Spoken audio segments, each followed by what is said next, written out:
ভাবতে পারেন খাবার টেবিলে বাদুড় পরিবেশন করা হচ্ছে, অথবা আপনার সালাদে মেশানো হচ্ছে কাঁচা রক্ত। অবিশ্বাস্য হলেও এটাই হলো ইন্দোনেশিয়ান প্রাণবন্ত স্ট্রিট ফুড সংস্কৃতির আসল ছবি। এই দেশ শুধু স্বাদে নয়, চরম খাদ্যের মাধ্যমে তার গভীর লোকবিশ্বাস আর রন্ধন কৌশলের সম্ভাবনাকেও তুলে ধরে। প্রস্তুত হন, কারণ আজকে এই যাত্রা আপনার খাদ্যাভ্যাস নিয়ে ধারণায় পুরোপুরি পাল্টে দেবে।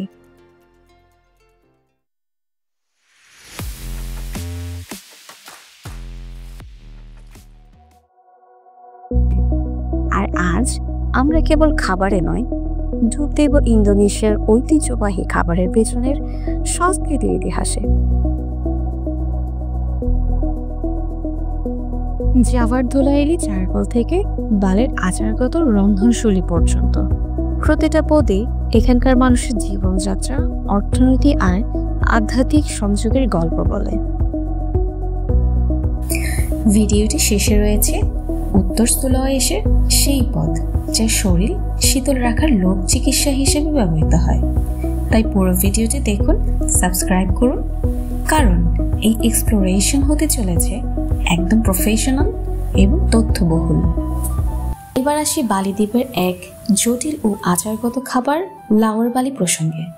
এটি একটি উষ্ণ সালাদ যার সবচেয়ে বিতর্কিত রূপ হলো লাওয়ার মিরা, যেখানে উপাদানগুলিকে একসাথে বাঁধতে ব্যবহৃত হয় টাটকা কাঁচা রক্ত। এই রক্ত ব্যবহারের কারণ কেবল স্বাদ নয়, এটি বালিনিজ হিন্দু দর্শন ট্রাইহিটাকারানা।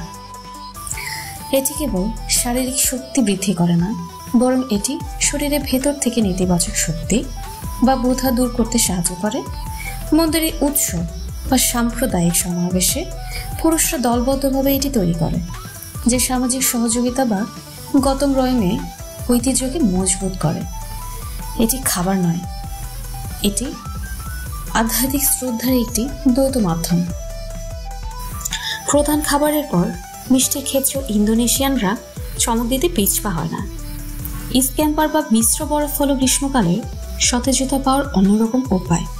এটি বরফ, ফল, চেরি, নারিকেলের আঁশ এবং সিরাপের একটি বর্ণিল মিশ্রণ। কিন্তু এখানকার ডেজার্ট সংস্কৃতিতে একটা বিশেষত্ব রয়েছে, নোনতা মিষ্টি মিশ্রণ।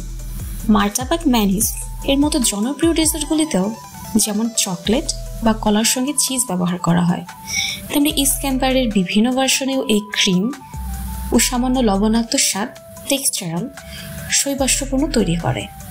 ঠান্ডা, মিষ্টি, টক আর লবণাক্ত এই স্বাদের সংমিশ্রণ ইন্দোনেশীয় রন্ধনশৈল্পিক উদ্ভাবনের ক্ষমতাকে তুলে ধরে। এবার এলো আজকের সবচেয়ে চরম প্রোটিন, পারিকি বা ফল, বাদুড়ের মাংস ইন্দোনেশিয়ার সুলাওয়েসির অঞ্চলে।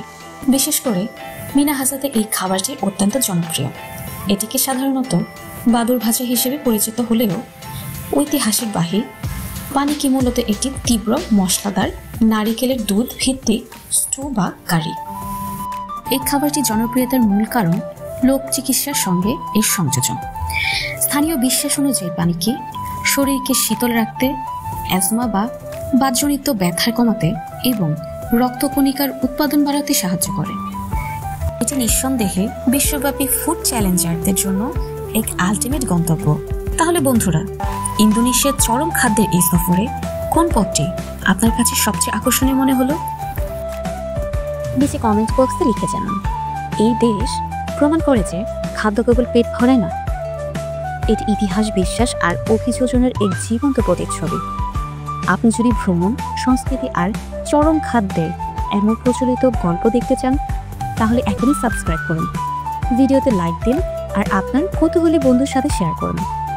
পরের এপিসোডে আমরা যাব ইন্দোনেশিয়ার এক দ্বীপে, যেখানে মানুষ গাছের ফুল দিয়ে বানায় উদ্ভিদ ভিত্তিক রন্ধনশৈলীর সংমিশ্রণ করে। কেম্বারটুরি ফুলের সেই স্বাস্থ্যকর রহস্য নিয়ে ফিরছি খুব শীঘ্রই। ততক্ষণ পর্যন্ত বিশ্বের স্বাদ নিন, ভ্রমণ করুন আর সুস্থ থাকুন। টেস্টি পৃথিবী অপেক্ষা করছে।